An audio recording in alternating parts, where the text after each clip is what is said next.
Hola, ¿qué tal? Me da mucho gusto volver a estar con ustedes y saludarlos. Espero que se encuentren muy bien. Vamos a dar inicio con nuestra unidad número 4 llamada La Administración a la Fuerza de Ventas. Recapitulando rápidamente lo que veíamos en las unidades anteriores, en la unidad número 1 veíamos el concepto.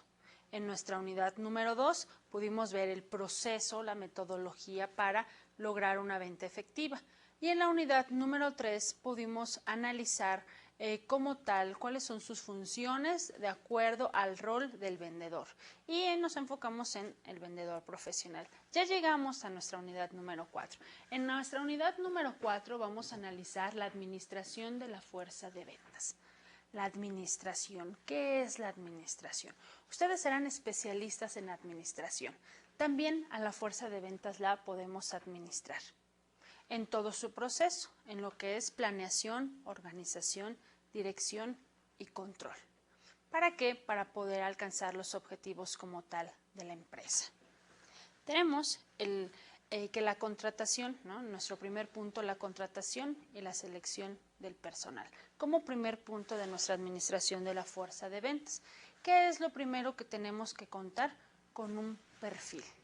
¿Qué es un perfil? Son las características que debe de tener una persona para poder cubrir una vacante. Hoy en día se tiene una metodología especial que es por competencias, ¿no? El poder reclutar a una persona según sus competencias. ¿Qué son las competencias de una persona? Son las habilidades, son las actitudes y los conocimientos que debe de tener. Luego entonces tenemos que definir cuál será el perfil idóneo de nuestro vendedor. Por ejemplo, la edad, el sexo, los conocimientos, las habilidades que debe tener, habilidades de comunicación, liderazgo, ¿verdad? Las habilidades de comunicación intrapersonal, ¿verdad? Serán muy importantes, así como su experiencia en el ramo. Es importante, como primer punto, tener perfectamente detallado este perfil. ¿Para qué? Para que podamos contar con el personal idóneo. Regularmente, las empresas pueden trabajar con su propio departamento de recursos humanos. Luego, entonces, el director de ventas tiene que diseñar ese perfil para poder solicitar la vacante. También se tienen nuevas técnicas como lo es las agencias, ¿verdad?, de outsourcing o las agencias en reclutamiento y selección. ¿Qué es lo que hacen estas empresas? Estas empresas de outsourcing hacen la función del departamento de recursos humanos. Cuando una empresa es pequeña o cuando una empresa no tiene los recursos necesarios o lo cree como una estrategia como tal, el tener outsourcing, lo puede contratar. Y entonces contratamos a estas empresas. Podríamos poner algunos ejemplos como Manpower o Adecco, ¿verdad?, para poder contratar a nuestro personal. Hacemos la requisición de la vacante, es decir, vamos a detallar de forma correcta el perfil. En función de cómo esté detallado el perfil de nuestro vendedor, va a ser el éxito que tengamos en nuestra fuerza de ventas. Posteriormente, si estuviéramos hablando del Departamento Interno de Recursos Humanos, tenemos las fuentes de reclutamiento. ¿Qué fuentes de reclutamiento tenemos? Las fuentes de reclutamiento son diversas. ¿De qué depende? Va a depender del perfil del vendedor. Por ejemplo, no es lo mismo, vamos a hablar de un director de ventas, no es lo mismo que yo requiera un director de ventas con estudios de maestría, con estudios en el extranjero, con idiomas y con experiencia en empresas internacionales, ¿verdad?, que yo quisiera un director de ventas con licenciatura, con experiencia. Los perfiles son diferentes. No es lo mismo si yo quiero un vendedor, ¿verdad?, de autos que si yo quiero un vendedor de publicidad. Todo va a depender, ¿verdad?, del perfil para poder tener mis fuentes de reclutamiento. ¿Qué fuentes de reclutamiento tenemos? Diversas.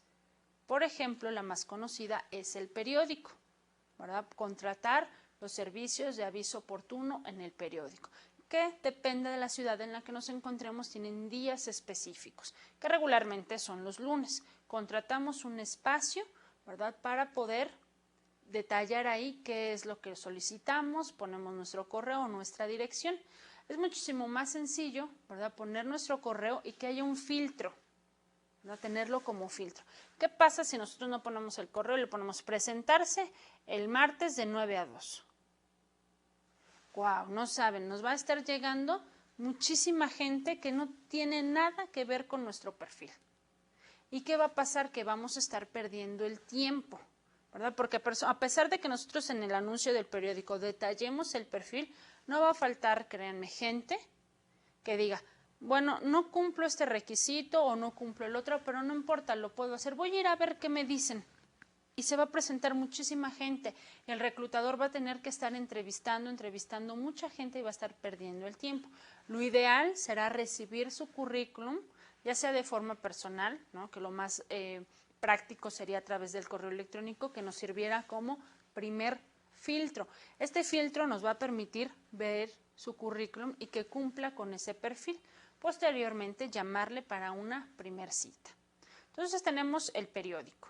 Tenemos también como tal Internet, que es uno de los métodos más utilizados actualmente.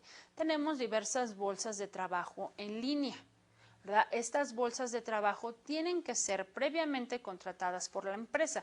Hay una muy popular que cuesta más o menos 60,000 pesos la membresía anualmente. Entonces puede salirse un tanto costoso, ¿verdad? Este es OCC, pero dependiendo del plan que nosotros tengamos podemos contratarla, pero son muy efectivos. Tenemos otros más económicos y algunos otros gratuitos, como por ejemplo Chambanet, ¿no?, o empleo.gov, Zona Jobs, etcétera, en donde los candidatos van a subir de forma gratuita su currículum. Y nosotros como empresa, al pagar una vez la membresía, podemos publicar las vacantes. Estas vacantes las publicamos el perfil y nuestro correo electrónico, que nos va a servir como primer filtro. También dentro de estas herramientas en Internet, la ventaja es que se cuenta con una base de datos. Por ejemplo, si yo quisiera buscar un personal muy específico, a lo mejor muy técnico, a lo mejor me imagino un licenciado en geografía o algo así que no pueda ser tan común, lo que se realiza, ¿no?, a través de estas páginas es poder entrar a la base de datos de todos ellos, de esos candidatos que dieron de alta su currículum, y entonces mediante filtros es muchísimo más fácil poder llegar a ellos. O se me ocurre un vendedor de la industria farmacéutica. Yo busco, ¿no?, en la base de datos de OCC o de cualquiera de otras, por filtro lo voy filtrando, lo busco y de esta manera puedo tener un primer acercamiento. Entonces tenemos lo que es el periódico, tenemos Internet, pero va a depender también del tipo de vendedor. Por ejemplo, un vendedor conductor, de los que hablábamos hace la semana pasada o la clase pasada. ¿Cuándo vamos a tener, ¿verdad?, contacto con este vendedor conductor? Difícilmente se va a acercar a Internet por su perfil, muy probablemente no sepa, ¿verdad?, cómo buscar trabajo o cómo subir su currículum a Internet. Entonces puede ser mediante volanteo, ¿verdad?, o mediante terceros, o bien en las pizarras de recursos humanos de las empresas se puede, ¿verdad?, publicar la vacante y de esta forma vamos a tener acceso. Hay algunas ciudades, ¿verdad?, hay algunas ciudades o algunos estados donde todavía, y no lo pudiéramos creer, se utiliza un auto que va pasando por las colonias, ¿verdad?, con un altavoz mencionando que se solicitan vendedores para tiendas de autoservicio. A lo mejor en las grandes ciudades nos parecería eso imposible, ¿verdad? Pero hay N número de fuentes de reclutamiento. ¿De qué depende la fuente de reclutamiento o el éxito para encontrar al candidato ideal? Va a depender del perfil. Si yo quiero un director de ventas con estudios de maestría en el extranjero, pues lo más común será Internet, ¿no?, o incluso el headhunter, que es cazador de talentos. Entonces, si yo quiero algo muy especializado, puedo recurrir a este servicio de headhunter y encontrar a la persona. O bien, si yo necesito un vendedor de canvaseo, esos vendedores que van tocando puerta por puerta para vender los productos, muy probablemente a través de volanteo. Entonces tenemos diversas y va a depender de nuestro perfil. Una vez que tengamos, ¿verdad?, ese currículum de esa persona que cubre ese perfil, lo que vamos a realizar es una entrevista inicial. En la entrevista inicial vamos a corroborar sus datos. Es muy importante que la persona que esté entrevistando sea una persona capacitada, ¿verdad? Porque luego se presta, ¿verdad?, que los vendedores o los gerentes o los supervisores quieren entrevistar al personal o quieren reclutarlo, no tienen los conocimientos necesarios en cuanto a recursos humanos.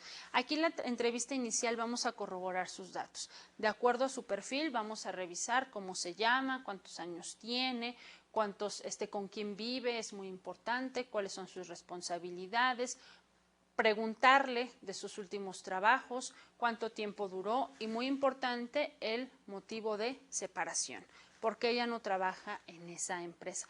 Una vez que hayamos corroborado incluso cuáles son sus expectativas económicas, cuánto ganó, ¿verdad?, en su último trabajo y cuánto espera ganar. Es muy importante desde la primer cita hacer mención de las pretensiones económicas. ¿Qué es lo que sucede? Que muchas veces seguimos con el proceso de reclutamiento. El proceso de reclutamiento es largo y costoso, ¿verdad? Ya vimos, publicar una vacante en el periódico o contratar volanteros o contratar publicar una vacante en internet es costoso en dinero y en tiempo. O entonces, si hacemos más largo nuestro proceso y nosotros no somos directos con el candidato, podemos sufrir una baja importante. Por ejemplo, si nosotros lo máximo que podemos ofrecer es X cantidad, que está muy por debajo de lo que requiere el candidato.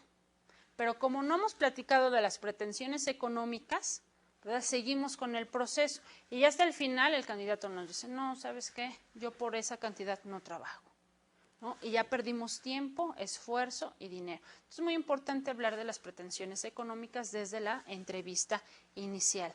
En la entrevista inicial también tendremos que hacerles saber cuáles serían sus actividades, cuáles serían sus funciones y de qué forma estaría calificado, ¿no?, esta administración por objetivos que se maneja en el departamento de ventas. Es muy importante hacerles saber.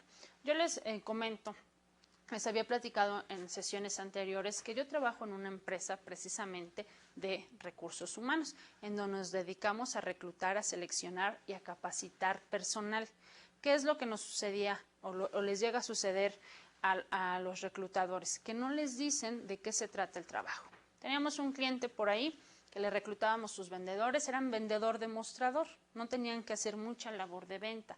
Pero ¿qué pasaba? Que había mucha rotación en su personal. Estaban unos días y se iban, Nosotros como consultoría teníamos que investigar cuál era el motivo, por qué se iban, porque si no, ambos perdíamos.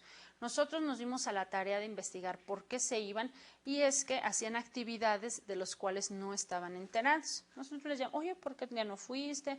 ¿Qué es lo que te pareció mal? Etcétera. Y nos decían, es que me ponían a hacer cosas que no me habían dicho. A mí me contrataron para vendedor. Y en estricto sentido, esa persona tenía toda la razón.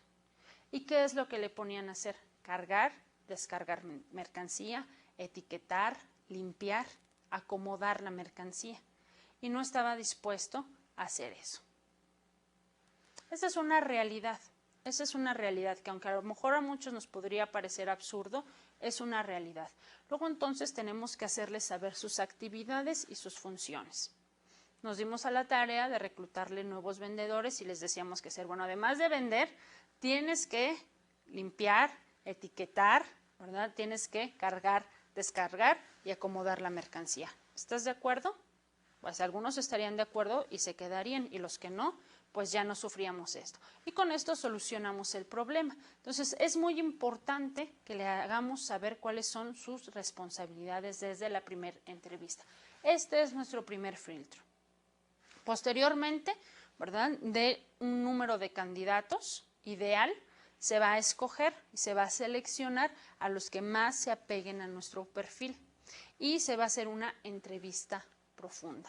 En esta entrevista profunda ya se va a platicar más a fondo de la persona, se va a platicar más a fondo de la empresa, de los objetivos, y en esta etapa, ¿verdad?, se va a hacer una se le van a hacer, exámenes psicométricos, en donde se va a tratar de indagar cuáles son sus actitudes, cuáles son sus habilidades y cuáles son sus conocimientos, dependiendo el examen psicométrico que realice.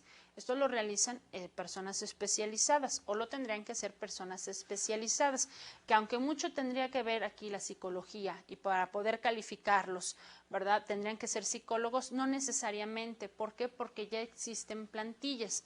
Estas plantillas pueden ser ya computarizadas o por escrito en cuadernillos, en donde no necesariamente tenemos que tener un psicólogo para calificar esas plantillas, sino que esos exámenes, sino que a través de estas plantillas se puede evaluar el grado de honestidad, actitud positiva, confianza, etcétera, etcétera, en el número de atributos que tendrá que tener el vendedor. Y de esta forma pasamos, ¿no?, con quienes han pasado todo este proceso, a la contratación.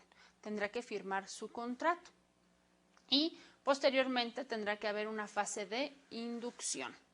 ¿Qué significa esto? Esta fase de inducción es muy importante. Primero tendremos que llevar al vendedor, ¿verdad?, a presentarlo, a presentarle al personal con que va a trabajar y a sus jefes. Tendremos que presentarle un organigrama y presentarlo ante la empresa.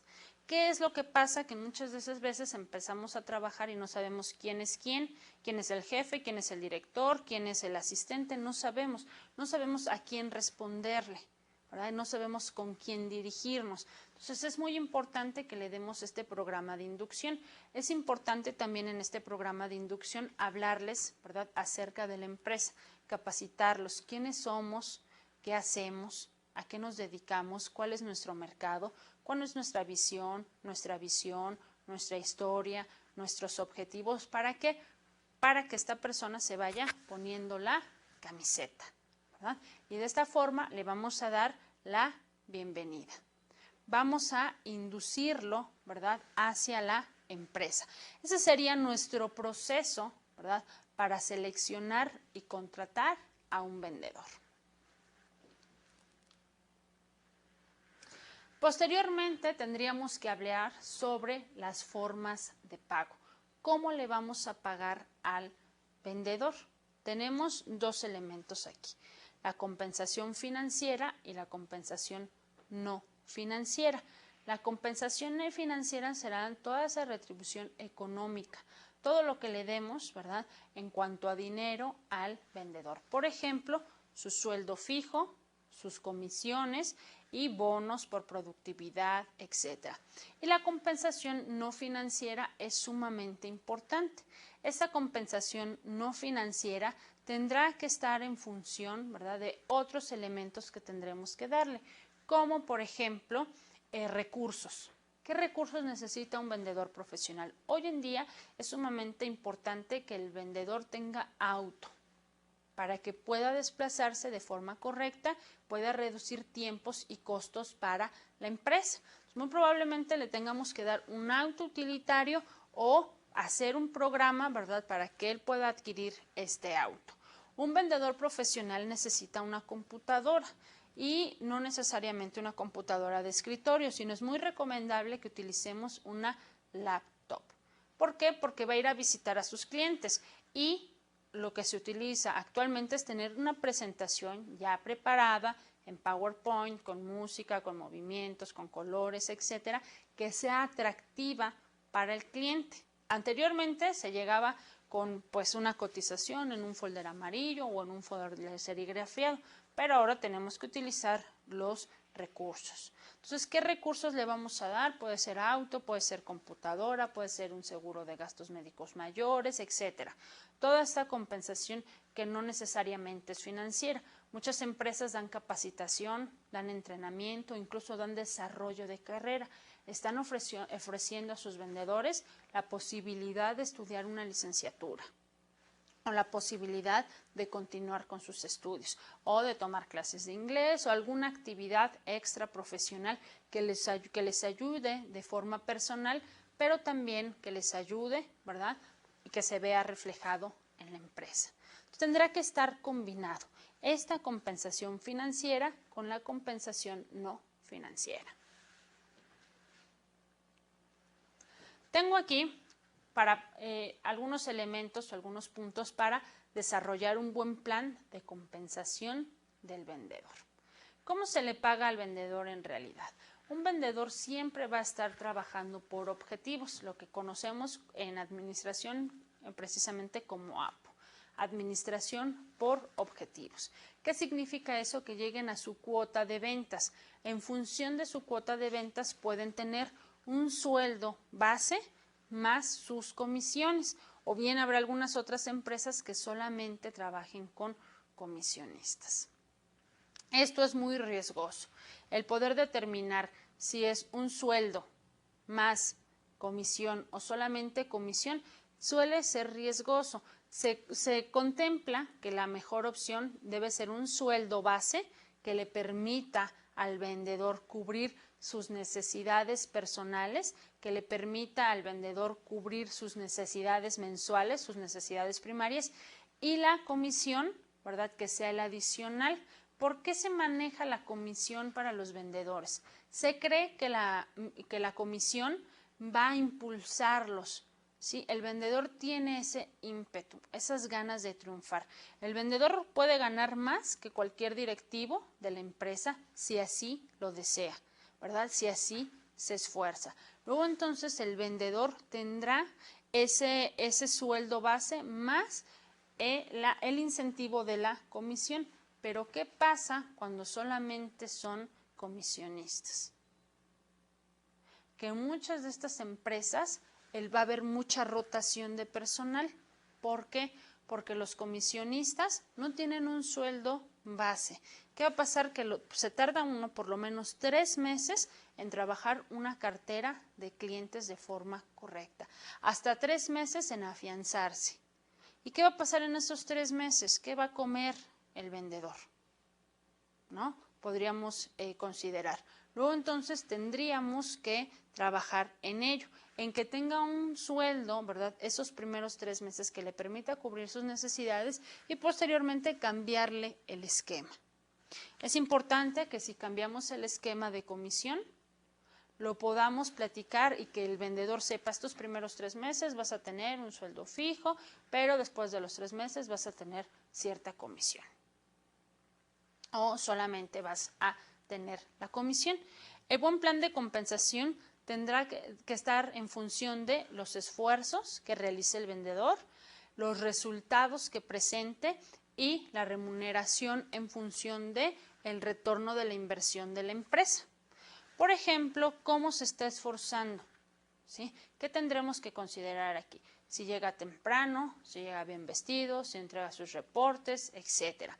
Si se está esforzando por aprender, si conoce el producto, si determina sus tiempos, si administra de forma correcta sus tiempos. Esto nos ayudará a controlar sus actividades, a saber exactamente qué tiene que hacer el vendedor. Esto nos ayuda también a que dé un trato correcto con el cliente, o le dé un trato correcto al cliente, y nos permite una buena compensación al vendedor, nos permite atraer y mantener al personal adecuado. Es muy importante fijar el salario de una persona, ¿verdad?, porque eso nos va a ayudar a atraer gente exitosa. Ustedes como administradores se tendrán que pensar, ¿qué tipo de personas quieren en su empresa? ¿Quieren personas eficientes, profesionales, con un nivel de educación alto? Tendrán que pagarles bien, ¿verdad? Tendrán que hacer un buen programa de compensación. Este programa de compensación para el vendedor debe ser seguro. ¿Qué pasa en las ventas? Y no me dejarán mentir quienes estén trabajando del otro lado en las ventas.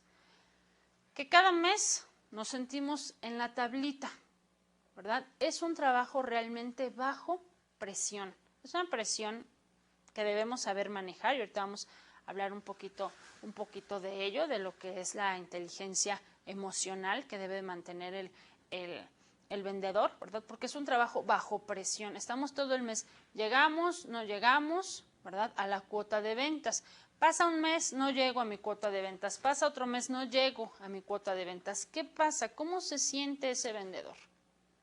Ese vendedor realmente se siente desmotivado. ese vendedor anda de capa caída y se siente con un pie fuera de la empresa, ¿no? De ahora sí me van a correr. Y tan es así que está pensando, ahora sí me corren, que efectivamente lo van a despedir, pero no porque lo que no hizo, sino porque dejó de hacerlo por estar trabajando en esa presión. Entonces nuestro salario, nuestra compensación debe ser segura, que él se sienta seguro que puede cubrir sus gastos mensuales. Este debe ser flexible, ¿no? En cuanto a las comisiones. Debe ser sencillo, ¿no? De entender para el vendedor de qué forma se le va a pagar. Algunos pagan, ¿no? Lo que es sueldo base, comisiones, bonos de productividad, se les puede dar algunas otras ayudas, etcétera, pero que sea lo más sencillo y por supuesto lo más justo. Hay dos formas de evaluar a la fuerza de ventas, ¿no? Como tal, lo que es la parte cuantitativa y la parte cualitativa. Ahorita lo vamos a ver en un momento. La supervisión. ¿Quién es un supervisor? Un jefe. Un supervisor, un jefe no es un capataz, ¿verdad? Un supervisor, un jefe debe ser un líder, una persona que escucha, una persona que motiva, una persona que tiene empatía con los demás, ¿verdad? Un supervisor, un jefe es una persona que guía a las personas hacia un objetivo. ¿De qué forma debe de estar la supervisión? La supervisión debe estar lejos de gritos, groserías, amenazas. ¿Por qué? Porque de esta forma no vamos a alcanzar los objetivos. Una supervisión debe ser una formación y asistencia. El supervisor, el jefe, el gerente, quien esté a cargo de la fuerza de ventas, debe ser un especialista. Debe ser una persona que pueda ayudar al vendedor, que lo forme y que lo asista. La clase pasada hablábamos del coaching. ¿Qué es un coach? Es una persona que trabaja hombro con el vendedor. Un coach nos va a estar entrenando en el campo. Nos va a estar guiando, nos va a estar motivando y nos va a estar estimulando a alcanzar los objetivos. Nos va a estar formando. En muchas culturas no se da esto. No queremos transmitir los conocimientos, ¿verdad? No queremos delegar. ¿Por qué? Porque creemos que la persona que está al lado nos puede ganar nuestro puesto, ¿no? Se puede quedar con nuestro puesto. ¿Y qué hacemos? Mantenerlo, tratarlo de mantener ahí para que no avance. Esa forma de pensar la tenemos que cambiar. Todo lo contrario, tenemos que hacer que las personas que están a nuestro cargo crezcan, se superen. ¿Qué pasa si estas personas crecen? Que nosotros a su vez también lo vamos a hacer. Pero si nosotros, ¿no? Como diríamos, le estamos poniendo el pie en el cuello, a nosotros también nos lo van a poner. Entonces, que hay que revolucionar este pensamiento, hay que formar, hay que asistir a la fuerza de ventas. Coacción. ¿A qué nos referimos con coacción? A ejercer, ¿verdad?, ciertas conductas en el vendedor. A que el vendedor sea disciplinado, sea honesto, sea confiable, sea íntegro, ¿verdad? Que el vendedor tenga esa imagen pública. También es muy importante en nuestro vendedor la inteligencia emocional. Seguro que han escuchado de este término, la inteligencia emocional. Hoy en día podemos ver en el mercado una gama de libros con este título, la inteligencia emocional en las empresas, en la familia, en la ama de casa, etc. El parteaguas en este tema fue un autor que se llama Daniel Goleman. Yo les recomiendo mucho este libro de la inteligencia emocional. Un vendedor debe ser seguro, ¿verdad? Todas las características que vimos la clase pasada. De tal forma que debemos de saber manejar nuestras emociones, la ira, el enojo, el miedo, los nervios, la tristeza, incluso la alegría, la tenemos que saber manejar, ¿verdad? Tenemos que saber manejar nuestras emociones. De tal forma que este libro me voy a salir un poquito de este punto, se los voy a recomendar. La inteligencia emocional de Daniel Goleman. La primera parte es muy técnica, nos habla de los procesos mentales, nos habla de cómo está estructurado nuestro cerebro, sus partes y demás, su funcionamiento. Mientras la segunda parte nos va a indicar precisamente cómo podemos trabajar con nuestras emociones. Muchas veces, ¿verdad?, no sabemos manejarlas. Les cuento una anécdota de este libro. En la primera parte nos habla de un caso real. En este caso nos menciona a una familia, mamá, papá e hija, en donde el papá y la mamá iban a salir por la noche y entonces quedan de acuerdo en que la niña sea cuidada por la abuela. Y así es. En la noche salen los padres. ¿Y qué pasa? ¿No? Que la mamá la dejó con la abuelita y el papá lo sabía, ¿no? Pero aquí hubo una confusión. El papá creyó que a la niña la habían llevado a la casa de la abuelita y lo que sucedió es que la abuelita vino a la casa de la niña a cuidarla. Salieron en la noche, esto lo ignoraba el padre, por supuesto, salieron en la noche y llegaron en la madrugada. Abrió la puerta el papá y escuchó ruidos en el armario, pero un ruido fuerte, ¿no? Como que se cayó todo lo que estaba en el armario. ¿Qué fue lo que hizo ese papá o ese señor? Sacó la pistola y le dio al armario, ¿no? Balaceó el armario. ¿Qué fue lo que hizo en realidad? Matar a su propia hija. Suena fuerte, ¿verdad? Pero esa es la forma en que no sabemos manejar nuestras emociones. A este señor, ¿no?, le llegó de repente lo que es como tal, los nervios, el miedo, ¿verdad?, de lo que podría estar. Él se imaginaba que era un ratero, pero adentro estaba la niña que los escuchó llegar en la madrugada, quiso darles una sorpresa, ¿verdad?, o sorprenderlos, se escondió en el armario. El papá nunca supo que ahí estaba la niña y fue lo que sucedió. Y este es un caso real. Tenemos que saber manejar nuestras emociones, tanto con nuestros clientes, ¿verdad?, como con nuestros jefes, como con las personas que estamos conviviendo todos los días. Es muy importante el saber, para un vendedor profesional, el manejar la ira, el coraje, el miedo, para poder afrontar la profesión de ventas. Mejor rendimiento, ¿verdad? Se va a estar supervisando, me regreso al tema, que se haya un rendimiento. El motivar, ¿no? Es una tarea fundamental del supervisor, del jefe, poder motivar. Aquí una acotación importante. Psicológicamente nadie puede motivar a nadie. Este es un término incorrecto. Hoy ustedes lo saben. Lo vamos a encontrar en N número de libros, de autores. Y le van a llamar motivación, el querer estimular a una persona. La motivación es interna. ¿Qué es la motivación?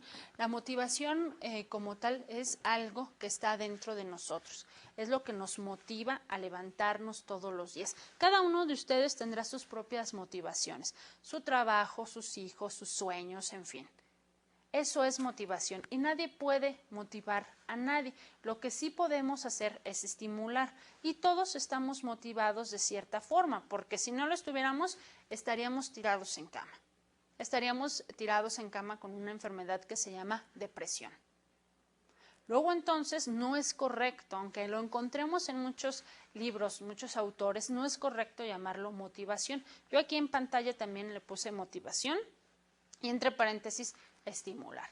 Vamos a estimular ciertas conductas, ciertos intereses en nuestros vendedores. ¿De qué forma podemos motivar? Hay un libro que se llama El SAP de Brian Cox, de la editorial Diana. SAP, así con Z, SAP con doble P. Este libro nos habla y nos da tips muy específicos de cómo poder estimular una fuerza de ventas, que ya les decía, la escucha, la empatía, ¿verdad?, la dirección, ¿no? El poder trabajar en equipo va a estimular a la fuerza de ventas. El reconocimiento, los elogios, estos elementos van a ayudarnos a estimular a la fuerza de ventas, a crear un ambiente o un clima laboral apto para que las personas den lo mejor de sí. Y por supuesto, dentro de la supervisión también vamos a encontrar el enlace entre la fuerza de ventas y la dirección. Habíamos mencionado que el vendedor funge, ¿verdad?, como un asesor en marketing. Entonces tendrá que tener una conexión directa y tendrá que venir a reportar qué es lo que encuentra. Finalmente, el vendedor es quien está cara a cara con nuestro cliente, es quien lo va a conocer sus gustos, sus necesidades, sus deseos y tendrá que hacérselo saber a la dirección. Vamos a pasar a otro punto sumamente importante en esta unidad también, dentro de la unidad de administración de la fuerza de ventas, que es la asignación de territorios. La asignación de territorios. Un territorio de ventas comprende cierto número de clientes actuales y potenciales, ¿sí?, futuros clientes, localizados dentro de un área geográfica determinada, asignados a una persona, sucursal o intermediario. ¿Cómo vamos a asignar nuestros territorios? Vamos a pensar en una zona geográfica que quisiéramos distribuir. ¿Cómo vamos a asignar esos territorios? ¿A quién le vamos a dar esos territorios? ¿Cómo se asignan a nuestros clientes?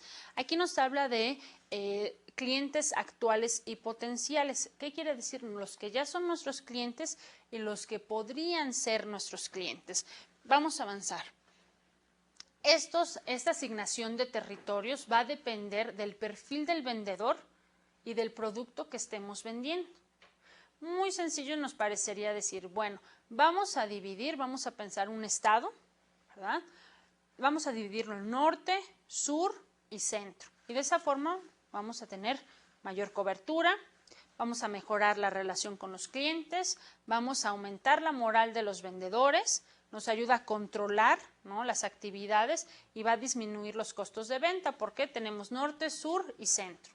Pero no necesariamente tiene que funcionar así. Todo va a depender del tipo de producto y del tipo de cliente. Por ejemplo, les había platicado que yo trabajé en una empresa, ¿verdad?, internacional, trabajé en Yahoo, ¿no? Y yo lo que hacía era vender espacios publicitarios. Aquí en Yahoo, ¿cómo se asignaba el territorio de ventas? No se asignaba norte, sur, centro, sino por tipo de cliente. Y nosotros dividíamos cliente A, cliente B, cliente C, de acuerdo a sus posibilidades económicas. Y de esta forma teníamos las mismas ventajas, pero teníamos un vendedor con un perfil que iba a visitar a los clientes A.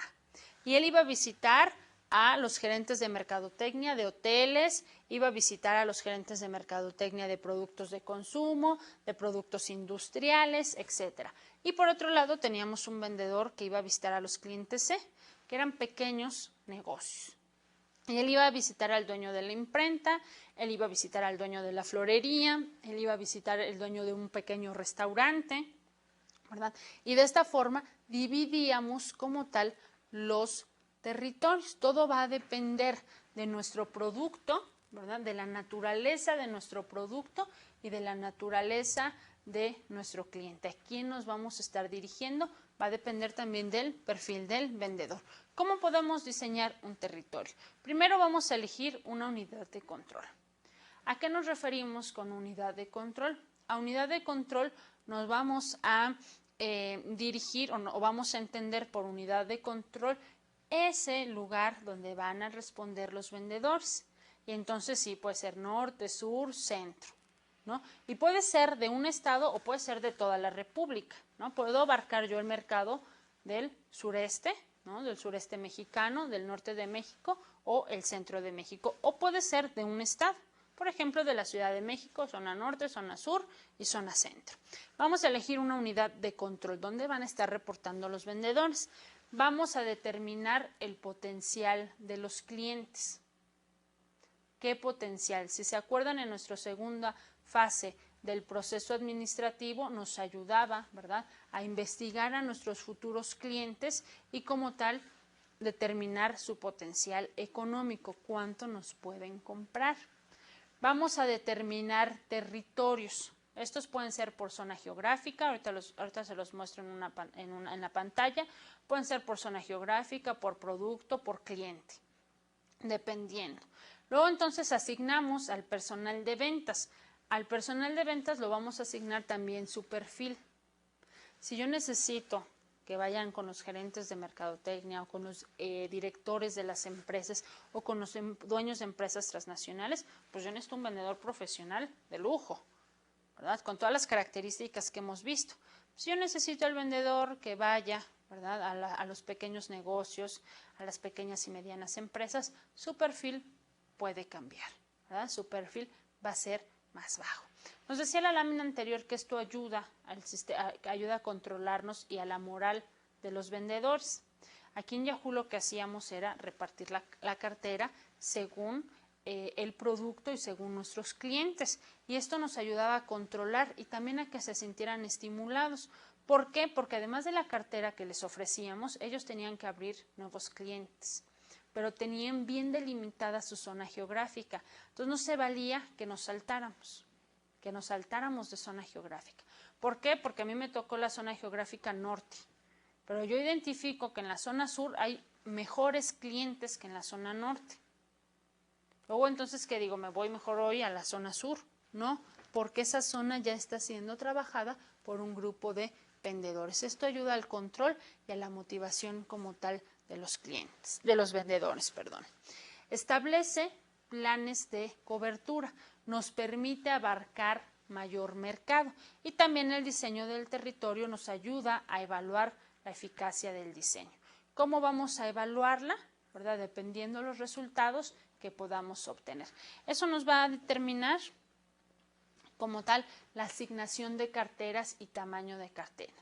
Puede ser, les digo, que podamos asignar la cartera de clientes a nuestros vendedores por sector o por cliente, por zona geográfica, por producto o por mercado. Estos son los 4 elementos en donde podemos dividir nuestra cartera dependiendo de nuestros objetivos. Por especialización geográfica es muy sencillo, ¿no? ¿Quién va a abarcar zona norte, quién va a abarcar zona sur y quién va a abarcar zona centro? Por producto, por ejemplo, les solicito que entren a la página 3M de México, a la empresa 3M de México. Ustedes se van a dar cuenta de la gama de productos que tienen, es diversa. Esta empresa puede vender productos de arquitectura, productos de construcción, productos de belleza, productos para el hogar, productos de oficina, ¿verdad? Entonces tienen una gama de productos impresionante y diversas cada una. Luego entonces lo que van a hacer es especializar a su fuerza de ventas por producto, ¿verdad? Yo no podría trabajar en 3M y vender todo, ¿no? Y entonces ir con el cliente y decir, bueno, mire, vengo a ofrecerle lo que es los servicios de la construcción, pero si lo que necesita es papelería, yo también le puedo vender papelería. ¿Por qué? Porque perderíamos credibilidad, porque no seríamos confiables. Luego entonces tengo que especializarme por producto. Yo vengo de 3M, pero soy la ejecutiva de ventas o la asesora de productos de papelería. Si él requiere productos para la construcción o productos para el hogar u otro tipo de productos, tendrá que venir otro especialista. Entonces yo le digo, sí, miren, no se preocupe, yo le voy a mandar un especialista en esta área que lo va a atender como usted se merece. Y así no parezco vendedor, ¿verdad? En esta ocasión vengo a ofrecerle una pluma, pero si lo que usted quiere es otro producto, no, ¿verdad? Lo más profesionales posibles. O la especialización por mercados.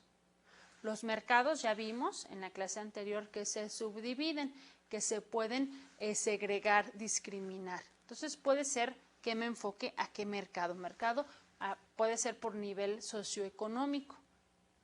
Mercado A, mercado B, mercado C. Los invito a que entren a la página de economía.com. En esta página ustedes van a poder encontrar detalladamente cómo se divide el mercado mexicano por clases sociales y qué características deben tener, que bueno, no dudo que lo vean en otra clase, pero para que vayamos adentrándonos en este tema.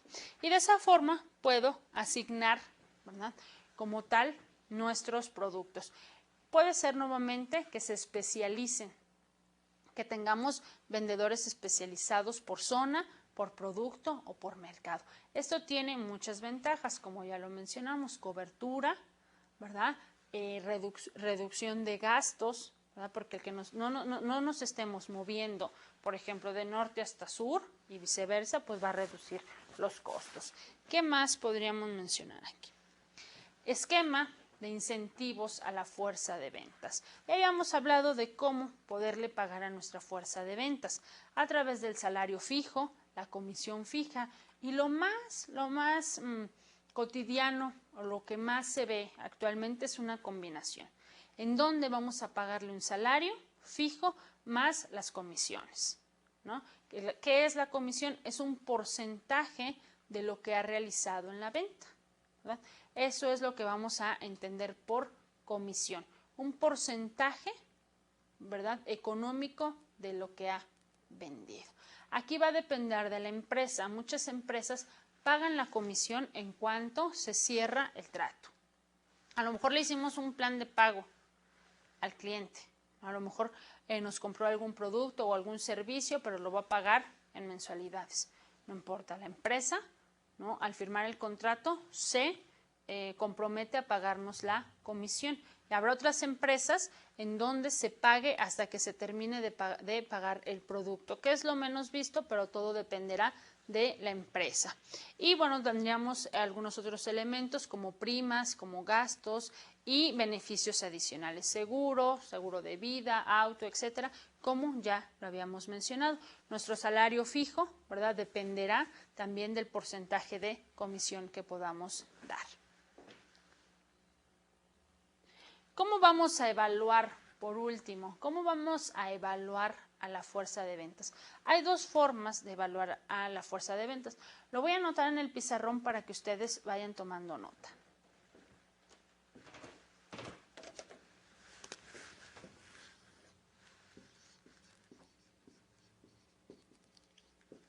La evaluación a la fuerza de ventas será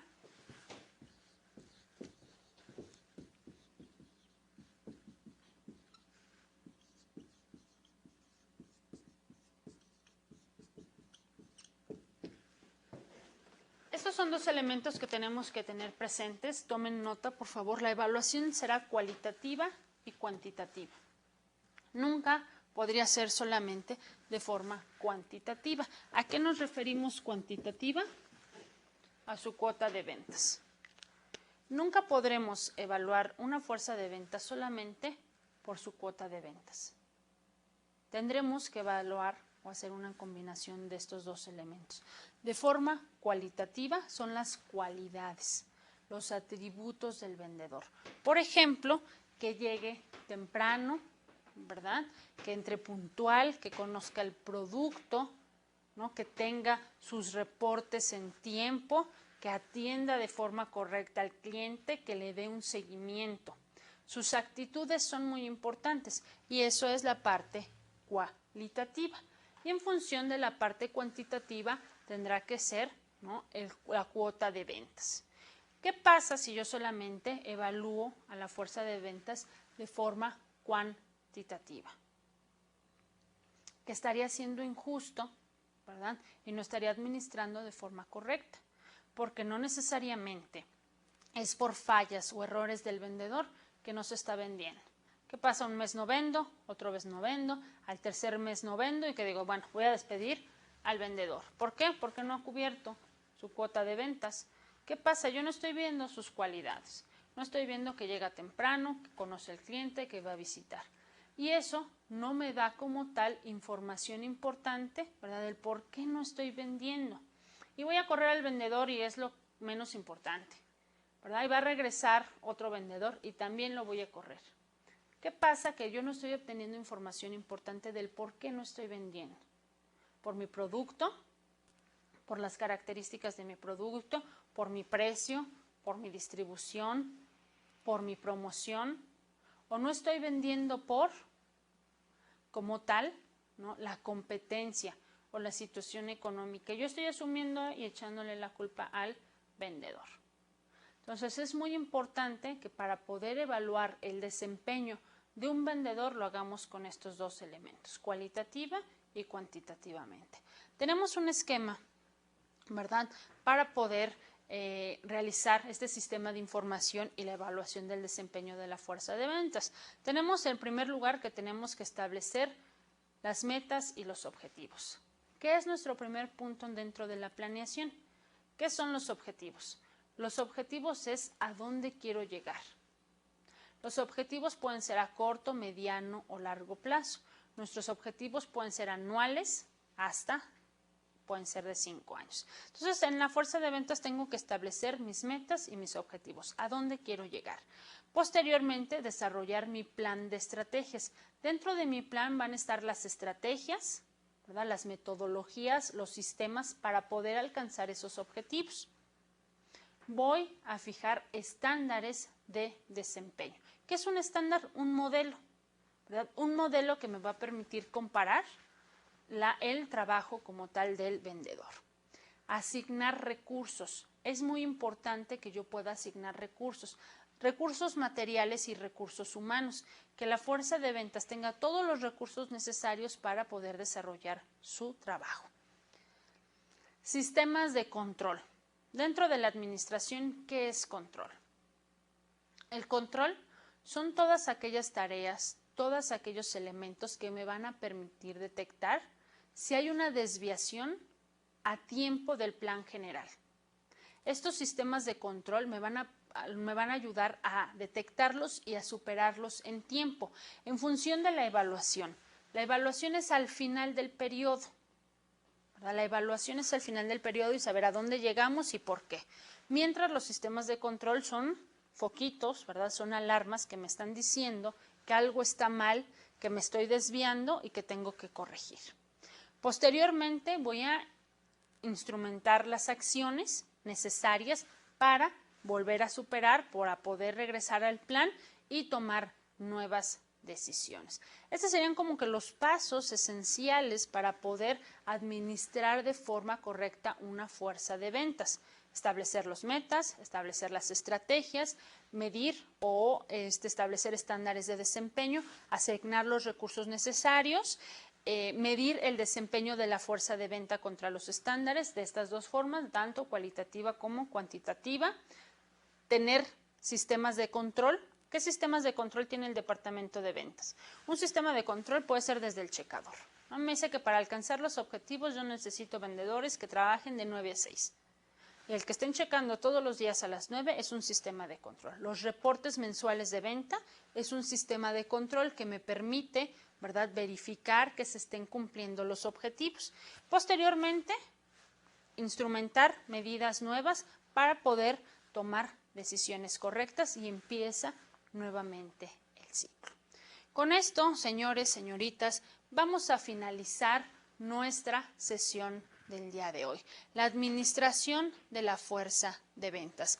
En esta unidad pudimos observar elementos indispensables, ¿verdad?, para poder administrar de forma correcta, desde la administración del personal, la evaluación del desempeño, la asignación de territorios, cómo les vamos a pagar para poder lograr los objetivos.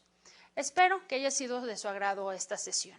Por favor, no olviden hacer sus actividades de aprendizajes. Nos vemos la siguiente clase. Que tengan el mejor de los días. Soy Carla Sánchez.